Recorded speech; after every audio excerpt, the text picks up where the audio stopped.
Kalau ada satu rumah di Indonesia ini, anggap di Bali sinilah, karena antum lagi di Bali. Ada satu rumah teman-teman sekalian, di situ ada orang bunuh diri, gantung diri. Kira-kira mau beli rumahnya nggak? Jawab jujur ya. Kenapa nggak mau? Hah? Setelah saya jelaskan malam ini, beli besok ya. Diskonnya buat saya. Baik. Banyak orang jawabannya takut. Kenapa takut? Ada ruh gentayangan. Baik, simpan contoh itu. Ada contoh kedua teman-teman. Ada satu rumah, tadi bunuh diri ya. Sekarang satu rumah dibunuh oleh perampok. Mau beli rumahnya nggak? Sama juga. Masya Allah cuma 3 orang yang jawab, yang lain berani semua ini. Nggak mau juga beli. Kenapa? Takut. Ada ruh gentayangan. Teman-teman sekalian, ambil dari saya malam ini. Dengan izin Allah, ini ilmu dari wahyu, bukan dari saya. Tidak ada ruh gentayangan. Nggak ada ceritanya dalam Islam kuburan terbuka pocongnya keluar. Nggak ada itu. Nggak ada tangan dari kloset tarik-tarik orang. Itu semua dusta. Dusta. Perusakan akidah dari media-media syaitan. Sinetronnya, filmnya, segala macam. Manusia bisa berubah jadi singa lah, bisa beginilah, macam-macam. Dusta. Dusta. Nggak ada dalam Islam. Nggak ada. Dari mana dalilnya? Nggak ada ruh gentayangan. Baik, dengarkan hadisnya. Hadis yang mulia. Hadis riwayat Bukhari. Suatu hari Nabi SAW pernah mengantar jenazah sahabatnya. Waktu jenazah tersebut ditaruh di kuburan, kata Nabi SAW, kalau seseorang mukmin meninggal dunia, siapa orang mukmin teman-teman sekalian? Orang yang sudah menggabungkan antara rukun Islam sama rukun iman. Kalau antum syahadat sudah, muslim, alhamdulillah, sholat 5 waktu, zakat, puasa Ramadan, haji, sudah dikerjain. Ditambah dengan keimanan, yakin Allah ada, yakin malaikat ada mencatat, yakin diturunkan dalam Al-Quran, yakin ada Rasul yang mengajarkan Nabi Muhammad SAW, ada diterima pahalanya hari kiamat, maka itu namanya mukmin. Ditambah dengan mengimani qada dan qadar. Kalau ada orang sholat, Allah ada nggak ya? Malaikat catat nggak ya? Hari kiamat saya terima nggak? Ini masih muslim, belum mukmin, masih level di bawah. Pertama muslim dulu baru mukmin. Makanya dalam hadis disebutkan ada iman, ada Islam, ada iman, ada ihsan, gitu kan? Ini level-levelnya. Nah, kata Nabi SAW, kalau orang mukmin menggabungkan antara rukun Islam sama rukun iman, sholat yakin Allah ada, sholat begini dan seterusnya, maka akan datang kepadanya 3 sosok malaikat pada saat meninggal. Dan ini teman-teman bukan dongeng saya ceritakan, ini hadis Nabi, berita wahyu yang pasti kita semua akan saksikan. Demi Allah ini benar, ini wahyu, gitu kan? Malaikat datang, di kiri kanannya malaikat rahmat membawa kain kafan dari surga, yang satu malaikat maut diubun-ubun kepalanya sambil berkata, ya ayyatuhan nafsul mutmainnah irji ila rabbiki radiyatan mardiyah. Hai jiwa yang baik, keluarlah kepada rahmat dan pengampunan Tuhanmu. Kata Nabi SAW, ruhnya keluar lebih mudah daripada air dari mulut kendi, cepat sekali. Begitu keluar, belum sesaat keluar ditangkap oleh malaikat rahmat, dibungkus dengan kain kafan dari surga, dibawa ke langit. Begitu dibawa ke langit, menembus 7 lapis langit, semua malaikat-malaikat di atas langit sana berkata, ruhnya siapa ini? Sungguh mulia ruh ini. Kenapa? Kata Nabi SAW, karena ruh itu mengeluarkan bau yang lebih wangi daripada bau kasturi. Semoga kita semua insya Allah termasuk. Maka kata Nabi SAW, malaikat rahmat mengatakan, ini fulan bin fulan, namanya yang paling mulia di dunia. Lalu kemudian ditembuskan sampai langit ke-7, lalu kemudian terdengar suara dari langit ke-7. Allah Azza wa Jalla berkata, catatkan hambaku termasuk penghuni surga, kembalikan dia di dunia, di sana saya ciptakan, di sana pula saya akan bangkitkan. Diantar ruhnya bersamaan jasadnya, diantar oleh kerabatnya. Baru 3 langkah mereka jalan, dia masih bisa, ruh ini masih mendengarkan suara sendal mereka. Lalu malaikat datang mendudukkan dia lalu berkata, siapa Tuhanmu, siapa nabimu, apa kitabmu? Lalu dia kalau orang beriman, kata Nabi SAW, Allah berfirman, yuthabbitullahu alladhina amanu bil qawli tsabit fil hayatid dunya fil akhirah. Allah akan tetapkan jawaban di lisan orang-orang beriman di dunia. Kalau dia belajari agama ini lalu ditanya kenapa kau sholat, kenapa kau puasa, dia akan punya jawaban dari wahyu. Dan di akhirat kata ulama tafsir adalah yang dimaksud pertanyaan mungkar nakir atau malaikat di kuburan.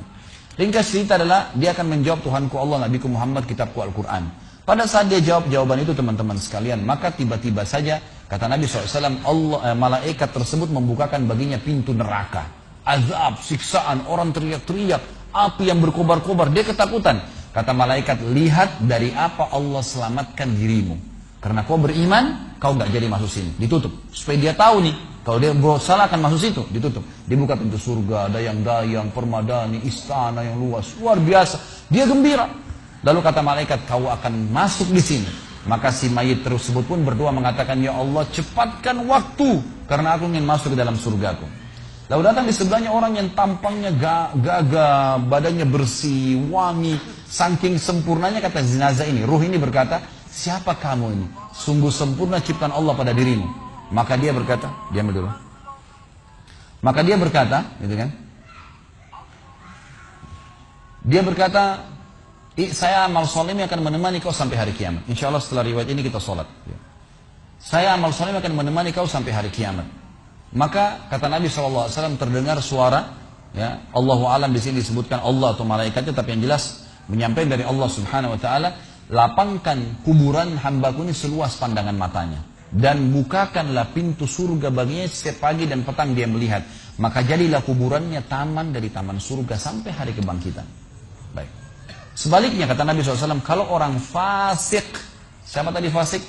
Muslim yang masih berbuat maksiat. Teman-teman hati-hati. Jangan kena mengandalkan sudah syahadat kemudian bebas berbuat dosa. Hati-hati. Fasik dan orang kafir proses matinya sama. Kata Nabi SAW, orang fasik dan orang kafir akan datang kepadanya 3 malaikat. 2 malaikat azab di kiri kanannya, 1 malaikat maut dibunuh-bunuh kepalanya yang berkata, hai jiwa yang busuk, keluar kepada kemurkaan Tuhanmu. Maka ruhnya berantakan di tubuhnya, tidak berani keluar. Lalu malaikat maut menariknya dengan keras. Ibaratnya seperti bulu domba yang dibasahkan, dililitkan di pohon berduri, lalu ditarik dengan keras sehingga berantakan bulu domba itu. Keluar, belum sesaat keluar ditangkap oleh malaikat azab, dibungkus dengan kain kafan dari neraka, dibawa. Baru langit pertama nggak dibukain pintu oleh para malaikat. Lalu malaikat langit berkata, siapa ruh ini? Sungguh buruk ruh ini. Kenapa? Kata Nabi SAW, karena ruh itu mengeluarkan bau yang lebih busuk daripada bau bangkai. Wa na'udzubillah. Lalu malaikat azab membawa mengatakan, ini ruhnya fulan bin fulan, ya, orang yang disebutkan nama paling buruk di dunia. Lalu terdengar suara dari langit, Allah berkata, catatkan hambaku ini termasuk penghuni neraka. Di sana kembalikan dari dunia, di sana saya ciptakan, di sana pula saya akan bangkitkan. Di antara ruhnya bersamaan pengantarnya mengantar jenazahnya. Begitu masuk dan 3 langkah, ya, orang-orang mengantarnya lewat, malaikat datang mendudukkan dia mengatakan, siapa Tuhanmu, siapa nabimu, apa kitabmu. Walaupun muslim, rekam baik-baik ini, ya, lahir dalam keadaan Islam, sesekali sholat, fasik, masih banyak maksiat, tidak tobat sebelum meninggal, sama. Jawabannya kata Nabi SAW dengan orang kafir, innama aqulu kama kana yaqulun nas. Saya nggak tahu, saya cuma ikut-ikut dulu orang bilang apa, nggak bisa jawab. Lalu kemudian dibukakan baginya pintu surga, dayang-dayang, permadani, istana, pemandangan yang luar biasa, gitu kan? Maka dia kagum, kata malaikat, lihat dari apa kau haramkan dirimu. Dulu kau bisa masuk sini, tapi kau tidak mau, ditutup. Dibuka pintu neraka, azab, siksaan, orang dipotong, teriak-teriak, kesakitan. Lalu dia ketakutan, kata malaikat, ini tempat kau selamanya, kau tidak akan bisa lari. Maka dia berdoa mengatakan, ya Allah jangan kau cepatkan waktu karena aku tidak ingin masuk ke dalam nerakaku. Lalu kan di sebelahnya orang yang buruk tampangnya, bau badannya nggak enak. Lalu saking buruknya kata jenazah ini, kata ruh ini, siapa kamu ini? Pergi dari saya, sungguh buruk ciptaan Allah pada dirimu. Maka dia mengatakan, tidak, saya amal burukmu yang akan menemani kau sampai hari kiamat. Lalu dalam penutupan hadis Bukhari ada 2 riwayat. Yang pertama, Allah Azza wa Jal, ya, mengirim kepadanya malaikat yang tidak punya penglihatan dan pendengaran. Allahu alam bagaimana ini? Yang membawa sebuah besi, yang kalau besi itu seluruh jin dan manusia bersatu mau membalik saja mereka tidak mampu. Bayangkan seluruh jin miliaran, seluruh manusia miliaran, balik saja mereka tidak mampu. Ini saking kuatnya malaikat tersebut. Maka menghantamkan ke tubuh orang ini, hancur, diutuhkan kembali lagi. Begitu terus sampai hari kiamat. Riwayat yang kedua mengatakan, Allah Azza wa Jal membuat dinding kuburannya merengut tubuhnya, menjepit tubuhnya sampai seperti ini tulang rusuknya. Kembali lagi. Kata ulama hadis digabungkan keduanya. Dipukul sambil diremukkan, dikembalikan lagi. Begitu terus sampai hari kiamat. Maka teman-teman sekalian, dalil ini sebagai penutup dalam sesi pertama materi kita, teman-teman sekalian, dalil ini menjelaskan tidak adanya ruh gentayangan dalam Islam. Tidak ada. Kita tarik ke contoh tadi. Orang yang bunuh diri tadi berdosa besar bukan? Dosa besar. Berarti dia meninggal sekarang di kuburan lagi disiksa. Nggak ada ceritanya keluar ganggu orang atau balas dendam. Nggak ada waktu. Hancur, remuk, dikembalikan lagi. Begitu terus. Kemudian juga sama. Orang tadi contoh kedua yang dibunuh sekeluarga. Kalau dia muslim maka dia mati syahid. Matinya mulia bukan? Mulia. Berarti lagi nikmatin kuburannya taman dari taman surga. Nggak ada ceritanya tuh mereka keluar lagi ganggu orang. Gitu kan. Jadi mulai sekarang beli rumah yang banyak dianggap keramat tuh. Bacain surah Al-Baqarah lagi semua syaitannya tuh. Harus yakin dengan sabda Nabi SAW, rumah yang dibaca surah Al-Baqarah tidak akan masuk syaitan. Nggak ada. Takut semua syaitan. Baik, kita tutup dengan kata-kata saya teman-teman sekalian. Lalu dari mana kalau saya beli rumah saya pernah dengar suara bayi di atas rumah, atap rumah saya. Saya pernah dengar suara cangkul di belakang rumah, pintu bunyi sendiri, gitu kan. Itu semua permainan syaitan yang ada di sekitar rumah itu, atau Anda yang bermasalah. Harus diruqyah. Dibacain ayat, ada sihirnya tuh. Mungkin pernah mandi dulu ilmu kebal, mungkin pernah ini, mungkin pernah bersemedi, apalah macam-macam yang khurafat ini, maka dia harus diruqyah. Jadi harus diobatin. Baik. Begini contohnya, kalau kita lagi lewatin tadi rumah yang orang ada bunuh diri, ini kalau ada syaitan di sini marah dengan saya, tapi saya nggak peduli. Memang dia musuh kita. A'udzubillahi minasyaitonirrajim. Gitu kan. Allah hancurin mereka, gitu kan. Yang jelas teman-teman sekalian, kalau kita lewat di rumah yang ada orang bunuh diri, gitu kan. Misal pagarnya 10 meter, begitu kita jalan 1 meter pertama, semua syaitan itu ngerumunin kita tuh. Tuh yang bunuh diri itu perempuan, matanya belalak, rambutnya panjang, keluar darah dari hidungnya. Terus dibisikin. Orang yang takut, manusia yang takut, maka pada saat dia balik ke tempat yang tadi syaitan bisikin dia itu, dia lihat betul nanti perempuan tuh. Karena dia takut, jadi dia bisa lihat. Yang takut saja bisa lihat, yang tidak takut tidak bakal lihat. Makanya kalau ada temannya jalan di sebelah nggak takut, tanya, kau lihat nggak? Dia bilang nggak. Kalau dia bayangkan nenek-nenek, dia lihat nenek-nenek temannya. Permainan syaitan. Maka orang beriman mustahil melihat yang seperti itu. Nggak ada cerita. Atau dasarnya orang itu kena sihir tadi. Maka bisa melihat penampakan karena ada syaitan yang mengganggu dia. Dan dia dasarnya membuka diri untuk itu. Makanya harus ruqyah, obat. Ada metode pengobatan, tentu bisa lihat di YouTube, ada ceramah saya, ruqyah syariah. Ya, nama saya diketik, insya Allah ada tata cara yang sudah saya ajarkan caranya mengobatin itu. Tapi yang jelas itu semua permainan syaitan, teman-teman sekalian. Dan inilah poin pertama, pintu pertama untuk takut kepada Allah Subhanahu wa taala. Artinya semua selain Allah dalam makhluk jangan pernah takut dengan mereka. Syaitan pun yang biasa dianggap menakutkan bagi manusia itu dusta semua. Sampai sabda Nabi SAW mulia hadis Bukhari, siapa yang membaca bismillah, bismillah, maka syaitan yang ada di sekitarnya menjadi kecil seperti lalat. Jadi orang yang gambarkan syaitan besar itu tidak benar semua. Kata Nabi SAW dalam hadis Bukhari yang lain, siapa yang mau masuk ke rumahnya, lalu dia baca Assalamualaikum, salam warahmatullahi wabarakatuh, syaitan di sekitar rumahnya berkata kepada teman-temannya, tidak ada tempat nginap buat kalian malam ini. Salam saja sudah jadi benteng, nggak bisa masuk. Kalau dia makan dengan baca bismillah, ya, dia baca bismillah, maka syaitan berkata lagi sama teman-temannya, tidak ada makan malam buat kalian malam ini. Nggak bisa cuy.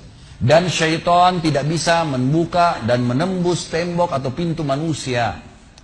Dusta semua itu tembus tembok, tembus pintu, dusta. Karena Nabi SAW yang bilang, syaitan tidak bisa membuka kembali pintu ditutup oleh manusia. Syaitan tidak bisa membalikkan ya, panci yang sudah ditutup oleh manusia. Maka padamkan lampu kalian, tutuplah panci-panci kalian. Karena syaitan bisa menunggangi makhluk yang lain. Sebagai penutup hadis Nabi SAW, pernah ada seorang sahabat membawa tikus ditangkap malam hari. Pada saat ditangkap tikus tersebut, lalu sahabatnya tidak bunuh, dipegang sama dia, dibawa ke masjid. Dia bilang, ya Rasulullah, ini tadi, ya, saya tangkap di rumah saya apa ini hewan ini? Boleh saya bunuh atau enggak?